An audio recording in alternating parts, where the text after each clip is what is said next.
Hello all, myself Vipul Taylor, Assistant Professor of Srimati Zadesh Patel College of Management and Technology. Today we are going to learn wrapper class in Java programming language. So let's start. What is wrapper class?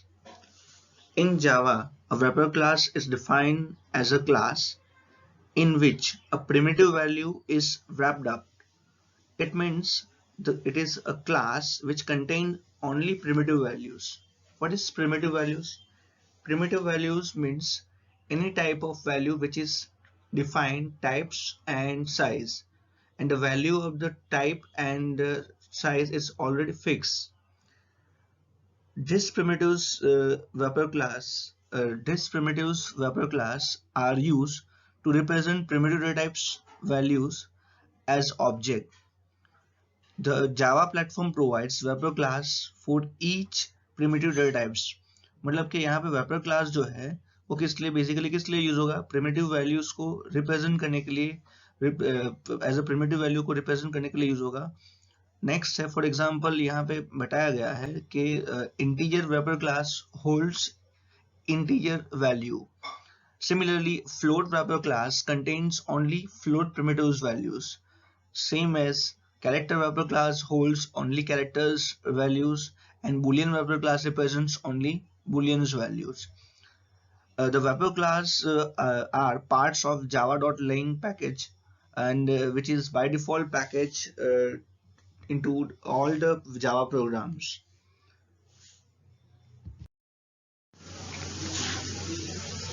Primary purpose or objective of wrapper class. Wrapper class in Java programming language has two primary or main objectives. The first is to convert simple data types into objects so that it gives object from data types. Here constructor is used. मतलब कि आपको अगर एक primary data types है जो एक basic data types है, अगर उसमें से आपको ऑब्जेक्ट बनाना है तो हम लोग यहाँ पे एज अ कंस्ट्रक्टर यूज करने वाले हैं. एक कंस्ट्रक्टर यूज करने के बाद इसको कन्वर्ट किया जा रहा है, मतलब एक डेटा टाइप को किस में ऑब्जेक्ट में कन्वर्ट करने वाले हैं. नेक्स्ट है, दूसरा ऑब्जेक्टिव क्या है? To convert string into data types, that is known as a parsing operations. Here method of data parse triple x are used. Parse triple x is one type of method which is used to convert string into data types. मतलब जो किसके लिए use होगा? Convert करने के लिए, string को convert करने के लिए इसमें कोई भी डेटा टाइप्स में कन्वर्ट करने यूज होगा. हम लोग आगे एग्जांपल में उसको देखेंगे. नेक्स्ट, और उसका एक एग्जांपल दिया गया wrapper क्लास का.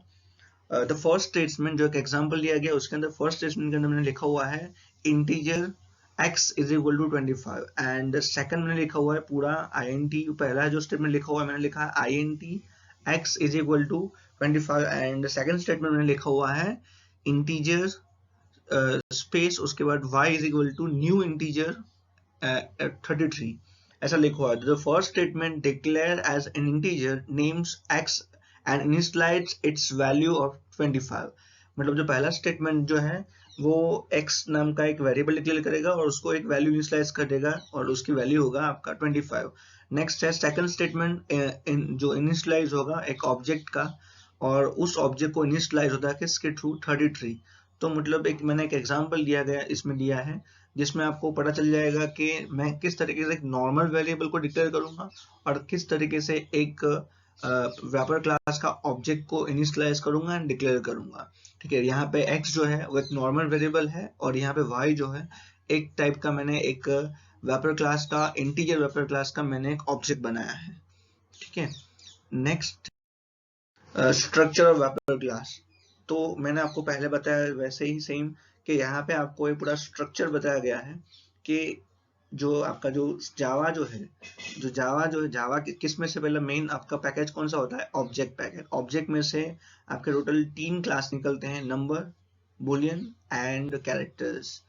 एंड नेक्स्ट नंबर्स में से आपको अलग अलग जो है न्यूमेरिक जो क्लास निकलते हैं वो है आपके बाइट्स है, shorts, integer, long, float and double.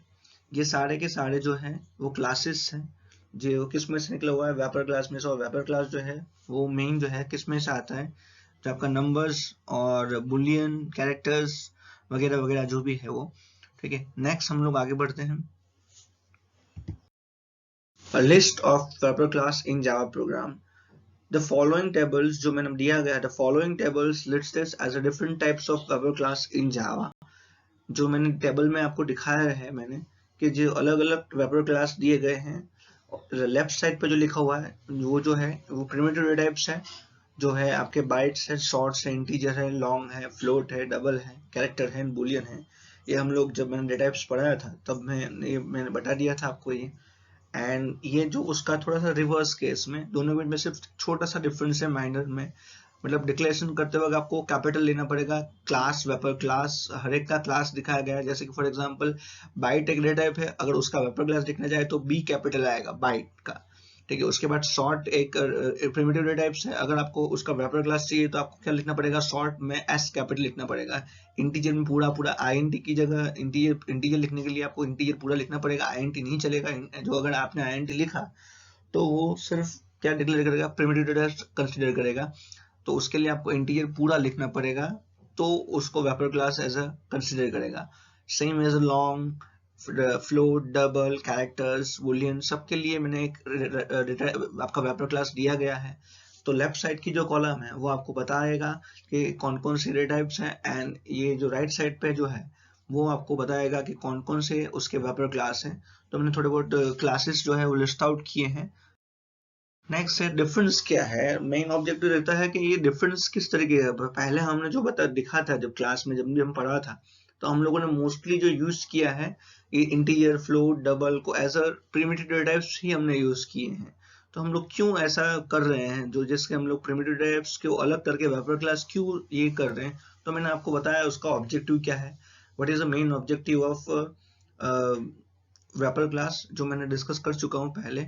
तो उसके जो है और डिफरेंस क्या है वो हम लोग अभी देखने वाले हैं। तो पहला डिफरेंस है, the main difference between primitive types and vapour class in Java is that primitive types can be used as a raw data for operations such as arithmetic, logical और relational। मतलब अगर आपको कोई ऑपरेशंस परफॉर्म करना है, या arithmetic operation करना है, प्लस करना है, माइनस करना है, मल्टीप्लिकेशंस करना है, या लॉजिकल ऑपरेशंस करना है, या फिर कोई इक्वल टू से कंपेयर करना है, कुछ भी करना है, तो आप यहाँ पे आप यूज करोगे कौन सा, प्रिमिटिव टाइप्स यूज करोगे। And wrapper classes act as a data holder और for this primitives data types. और ये किसके लिए यूज होगा, जितने भी हमने ये ऑपरेशंस पर बताया उसके लिए ये एज अ डेटा होल्डर की तरीके से काम करेगा। ठीक है, एंड सेकंड डिफरेंस क्या है, the primitive data types values will be stored in stack memory. मतलब वो जो प्रिमिटिव डेटा टाइप्स है वो कौन सी मेमोरी में स्टोर होगा, स्टैक के अंदर स्टोर होगा। एंड जो ऑब्जेक्ट जो है वो कहाँ पे स्टोर होगा, हिप के अंदर, हिप मेमोरी के अंदर स्टोर होगा। तो मैंने अभी आपको बता दिया टोटल दो डिफरेंस है। पहला डिफरेंस है कि वेपर क्लास जो है जो यूज होगा वो as a raw data operations के लिए यूज होगा, अरिथमेटिक, मल्टीप्लिकेशन, डिवीजन, ये सब के लिए यूज होगा। एंड आपका जो वेपर क्लास का जो है ऑब्जेक्ट जो है वो किसके लिए यूज होगा, एज अ डेटा होल्डर, मतलब जो इसके अंदर मैं डेटा स्टोर कर सकता हूँ। एंड दूसरा डिफरेंस मैंने जो बताया अभी वो क्या है, the primitive data types values will be stored in stack memory। मतलब जो primitive values जो है इंटीजर, फ्लोट, डबल, जो primitives value है जितनी भी है वो किसके अंदर स्टोर होगी, स्टैक मेमोरी के अंदर। एंड जो आपकी वेपर क्लास की जो है, जो उसका जो ऑब्जेक्ट्स की जो है वो किस में स्टोर होगा, आपकी हिप मेमोरी के अंदर स्टोर होगा। नेक्स्ट एक एग्जांपल मैंने दिया है ताकि आपको थोड़ा सा क्लियरली समझ पाओ। ठीक है, नेक्स्ट मैंने एक एग्जांपल दिया है पब्लिक क्लास और रैपिंग एंड अनरैपिंग। क्लास का नाम मैंने थोड़ा सा और दिया हुआ है, बट फिर भी थोड़ा एग्जांपल में सूटेबल है इस तरीके से मैंने दिया हुआ है, रैपिंग एंड अनरैपिंग। उसके बाद नेक्स्ट दिया है पब्लिक स्टैटिक वॉइड में मैंने मेथड बनाई है, और उसके अंदर मैंने टोटल 4 वेरिएबल डिक्लेयर किए हैं। पहला है बाइट, जो बाइट जो है ग्रेड, और उसकी वैल्यू मैंने 2 दी है। इंटीजर मार्क्स दिया है, उसकी वैल्यू मैंने 50 दी है। फिर मैंने फ्लोट प्राइस लिया है जिसकी वैल्यू मैंने दी है 8.6 f, एंड फ्लोट है इसलिए मुझे f लिखना पड़ेगा। एंड नेक्स्ट क्या है, double rate is equal to 50.5। तो मैंने वैल्यू दी है, एक सिमिलर एक प्रिमिटिव डेटा टाइप्स डिक्लेयर कर दिए और उसकी वैल्यू भी इनिशियलाइज कर दी है। नेक्स्ट जो है वो रैपिंग करना। तो मैं किस तरीके से रैपिंग करूंगा, तो मैंने जो पहला जो मैंने बताया था उसमें मैंने आपको सिर्फ वैल्यू डिक्लेयर करके बताया था, मतलब वैल्यू सिर्फ मैंने डिक्लेयर किया था, बाइट क्या है, इंटीजर क्या है, डबल क्या है, प्राइस क्या है, रेट क्या है, वो सिर्फ मैंने डिक्लेयर करके वैल्यू दिखा। ठीक है, अभी मैं क्या कर रहा हूँ, यहाँ पे मैंने रैपर क्लास का ऑब्जेक्ट बना रहा हूँ। तो मैंने पहला ऑब्जेक्ट बनाया है बाइट G1, मैंने दिखा यहाँ पे बताया है byte G1 is equal to new byte, और मैंने किसकी वैल्यू दे दी है, मैंने यहाँ पे ग्रेड। ठीक है, क्योंकि मैंने बाइट लिया था, ग्रेड जो है उसके डेटा टाइप्स क्या ली थी, मैंने बाइट लिया था, इसलिए यहाँ पे मैं ग्रेड लिख रहा हूँ। उसके बाद नेक्स्ट आता है आपका integer. Integer M1 is equal to new integer marks, और यहाँ पे कंपलसरी मुझे मार्क्स लेना पड़ेगा, बिकॉज मैंने मार्क्स जो लिया था वो वेरिएबल जो था वो इंटीजर वेरिएबल था, इसलिए मुझे यहाँ पे इंटीजर ही लेना पड़ेगा, मतलब कि कोई भी ना कोई इंटीजर टाइप की वैल्यू वेरिएबल ही लेना पड़ेगा। नेक्स्ट क्या है, float F1 is equal to, मैंने क्या लिखा है, न्यू फ्लोट प्राइस, वहां पे मैंने प्राइस जो है वो फ्लोट में लिया था, इसलिए यहाँ पे मैं इसको फ्लोट में लिख रहा हूँ। नेक्स्ट डबल जो है, डबल मैंने लिखा है double R1 is equal to new double rate, जो मैंने जो लिया था जो डेटा टाइप वो डबल लिया था। ठीक है, प्रिमिटिव डेटा टाइप्स में, इसलिए मैंने यहाँ पे रैपर क्लास में भी उसको वही यूज किया है। तो मैंने यहाँ पे कंस्ट्रक्टर के थ्रू, मतलब ये क्या करेगा, कंस्ट्रक्टर यूज करके मैं उसकी वैल्यू को इनिशियलाइज कर रहा हूँ।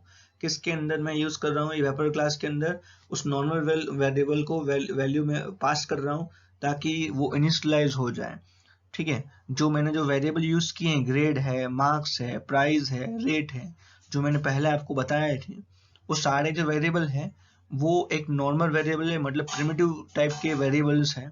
ठीक है, और अभी जो हम लोग देख रहे हैं, ठीक है, इस स्लाइड के अंदर बाइट्स है, बाइट G1 है, M1 है, F1 है, R1 है, ये सब जो है ऑब्जेक्ट है, वेक्टर क्लास के ऑब्जेक्ट है। ठीक है, और वैल्यू किस तरीके से आपको मतलब डिस्प्ले करवाएंगे, तो उसका किस तरीके से बताएंगे, तो इस तरीके से होगा। मैं लिखूंगा इसमें simple system dot out dot println, जो यूज होता है हम लोग जावा में डिस्प्ले करवाने के लिए यूज करते हैं हमेशा। Byte object G1 is equal to G1 लिख लेंगे, उसके बाद M1 लिख देंगे एंड F1 एंड R1 लिख लेंगे, जो नॉर्मल तरीके से डिस्प्ले करवाते हैं वैसे ही है, उसमें कुछ नया कुछ नहीं है। नेक्स्ट आगे बढ़ते हैं। अब हम लोग जो वैप करवाया था हमने, मतलब हमने वैपिंग करवाई थी, अब हम लोग अनवैप कर रहे हैं, मतलब हम लोगों ने पहले वैप अप करवाया था, पहले नॉर्मल वेरिएबल लिया था, उसके बाद हम लोगों ने क्या कर दिया, उसको वैप करवा दिया। वैप करवाने के बाद हम लोग अभी जो मैं करवाने जा रहा हूँ वो अनवैपिंग है, मतलब हम लोगों ने पहले एक नॉर्मल वेरिएबल को डिक्लेयर किया था, मार्क्स है, ग्रेड है, प्राइस है, रेट है, ये सब नॉर्मल वेरिएबल प्रिमिटिव टाइप्स के वेरिएबल लिए थे। उसके बाद हम लोगों ने वेक्टर क्लास का ऑब्जेक्ट बनाया, सबका मैंने R1 है या फिर जो भी वेरिएबल लिए हैं वो सारे वेरिएबल वेक्टर क्लास के ऑब्जेक्ट बनाए थे हमने, और अभी मैं उसको क्या कर रहा हूँ, अनरैप कर रहा हूँ जो वेरिएबल लिए हैं। तो मैं लिख रहा हूँ बाइट वैल्यू के लिए मैं लिख रहा हूँ byte BV is equal to G1 dot byte value. यहाँ पे हमेशा जो भी आप लिखोगे उसमें dot byte value, dot integer value, dot float value, ये कंपल्सरी लिखना पड़ेगा, ये सब उसकी मेथड्स है, उसमें मैं और आप कुछ नहीं कर सकते। राइट, ये सारी मेथड्स है।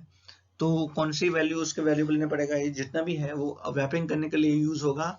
ठीक है, डेटा टाइप्स उसकी वैल्यू का जो V है वो कैपिटल ही आएगा, बिकॉज ये मेथड है, आप जानते हो मेथड का सेकंड जो वर्ड है वो आपका कैपिटल ही आएगा।